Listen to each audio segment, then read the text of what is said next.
Everyone, my name is Bhartendra Shukla from class 9 and today we are going to learn the chapter of economics, food security in India. So without any further delay, let's get started. तो इस chapter को start करते हुए हमें सबसे पहले ध्यान देना होगा कि फूड सिक्योरिटी क्या होती है, व्हाट इज फूड सिक्योरिटी। और इसको याद करना और समझने के लिए सिंपल सा एक फॉर्मूला लगता है जिसका नाम है AQ। इसका मतलब होता है availability, accessibility and affordability of the food. Accessibility and affordability ये दो जो मॉडल्स हैं ये सबसे पहले इंट्रोड्यूस किया था डॉक्टर अमृत्य सेन ने, और इसने पूरे फूड सिक्योरिटी इन इंडिया की काया पलट करके रखी थी। मतलब उन्होंने कहा कि जब किसी इंसान के पास पैसे ही नहीं रहेंगे और फूड एक्सेसिबल ही नहीं रहेगा लोगों तक, तो लोग कैसे उसको आराम से अफोर्ड कर पाएंगे। इसीलिए उन्होंने इसको इंट्रोड्यूस किया। ऑफ अवेलेबिलिटी मीन्स होता है कि किसी कंट्री में कितना फूड इंपोर्ट हुआ, ग्रेनरीज में कितना फूड स्टोर्ड है, और उसके साथ कितना फूड प्रोडक्शन कंट्री में हुआ है। और एक्सेसिबिलिटी मीन्स वो फूड उन लोगों तक आराम से एक्सेसिबल यानी कि उनकी पहुंच में है। उसके साथ साथ अफोर्डेबिलिटी मीन्स होता है कि उनके पास इनफ अमाउंट है, इनफ पैसे हैं कि ताकि वो उस फूड को बाई कर सकें। और दूसरा हमारे पास पॉइंट है हु आर फूड इनसिक्योर। हमारे देश इंडिया में आज भी कई करोड़ लोग फूड इनसिक्योरिटी से जूझ रहे हैं, जिनमें बेसिकली 3 कैटेगरीज हैं, SC, STs and some people of the OBC। But इसमें कुछ और भी टाइप के ग्रुप्स हैं जो कि फूड इनसिक्योर हैं। सबसे पहले तो जो लैंडलेस कैजुअल लेबर्स होते हैं जो कि गाँव में काम करते हैं, वो भी फूड इनसिक्योर हैं। Pregnant womens, nourishing mothers are also the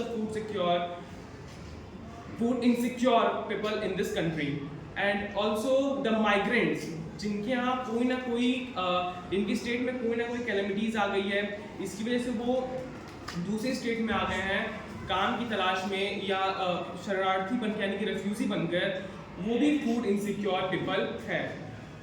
और हमारा नेक्स्ट टॉपिक है PDS। PDS को समझने से पहले हमें समझना पड़ेगा गवर्नमेंट ने PDS को स्टैब्लिश क्यों किया। जो हमारी कंट्री में NSSO है यानी कि नेशनल सैंपल सर्वे ऑर्गेनाइजेशन, उसने एक गणना लगाई थी, यानी कि एक उन्होंने अनुमान लगाया था कि कंट्री में बहुत ज़्यादा पॉवर्टी आने वाली है, और उस पॉवर्टी अगर आएगी तो नॉर्मल सी बात है फूड इनसिक्योरिटी तो कंट्री में बढ़ेगी। इससे बचने के लिए गवर्नमेंट ने एक ज़बरदस्त चीज़ निकाली, इसका नाम था PDS। और PDS का काम करने का तरीका बहुत ही अच्छा है, और PDS जो काम करता है वो इस FCI यानी कि फूड कॉर्पोरेशन ऑफ इंडिया के अंडर में काम करता है। जो फूड कॉर्पोरेशन ऑफ इंडिया होती है ये किसानों से MSP यानी कि मिनिमम सपोर्ट प्राइस पे अनाजों को खरीदती है और उन्हें बड़ी बड़ी ग्रेनरीज में स्टोर कर देती है, और उसके बाद इसे तो ये सेल करते ही करते हैं, उसके साथ साथ ये इन्हें PDS शॉप्स यानी कि फेयर राशन शॉप तक भी प्रोवाइड कराते हैं, ताकि लोगों तक ये चीप प्राइस में बेहद ही आराम से एक्सेसिबल हो। और इसके साथ साथ जब गवर्नमेंट ने देखा कि भाई इसमें भी कुछ ना कुछ लोचा हो रहा है, लोग करप्शन कर रहे हैं इसमें, और देखा कि फूड इनसिक्योरिटी अभी भी कहीं ना कहीं रह रही है, तो भाई एक अच्छी सी स्कीम निकाली जिसका नाम था TPDS यानी कि टारगेट पब्लिक डिस्ट्रीब्यूशन सिस्टम। ये इतनी अच्छी स्कीम थी और ये इतना अच्छा पार्ट था PDS का कि इसने रिमोट एरियाज तक में एक्सेस किया, लोगों को फेयर प्राइसेस पर फूड प्रोवाइड कराया। और उसके साथ साथ गवर्नमेंट ने जब देखा कि अभी भी कहीं ना कुछ कमी तो रह ही रही है, तो इसके लिए उन्होंने एक बहुत ही जबरदस्त से 2 प्रोग्राम इंट्रोड्यूस किए, और वो 2 प्रोग्राम है अंत्योदय अन्न योजना और दूसरा है अन्नपूर्णा योजना। अंत्योदय अन्न योजना स्टार्ट हुआ था दिसंबर 2000 में, और इस योजना ने टोटल 2 करोड़ परिवारों को कवर किया था। और जब इसने कवर किया था तो इंडिया में फूड सिक्योरिटी लगभग 11 करोड़ थी, और इसने एक बहुत ही फेयर प्राइस पे यानी कि 2 रुपए पर केजी वीट और 3 रुपए पर केजी के हिसाब से चावल प्रोवाइड कराए थे लोगों को। और इसके साथ दूसरी जो स्कीम थी अन्नपूर्णा स्कीम, ये पुअर सिटीजन्स यानी कि जो पुअर एल्डर सिटीजन्स यानी कि जो वृद्ध लोग हैं जिनके पास इनका कोई और सोर्स नहीं है, उनको एक 25 किलो फ्री ग्रेन प्रोवाइड कराया था।